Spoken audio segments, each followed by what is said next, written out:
Hello, hello. Hello, What's your name? I'm Lenlen Gabay. Okay. Would you introduce yourself? Yes, ma'am. I am Lenlen Gabay. I have two kids, boy and girl. They are 15 years old and then 11 years old, and I have husband. So how many years you work in Hong Kong? I finished contract just one contract only 2 years. Okay. So what people you take care?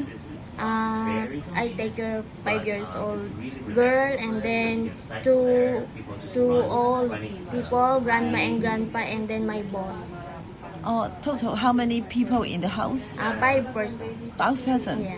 So you need to cook every day Yes, ma'am. and go to the market every day? Yes, ma'am. I'm going to market every day. Do you need to go to school to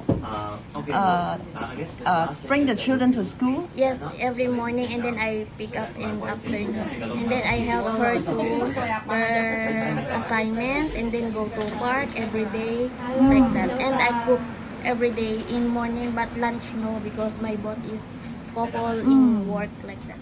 Okay, understand. So what kind of dishes you can cook?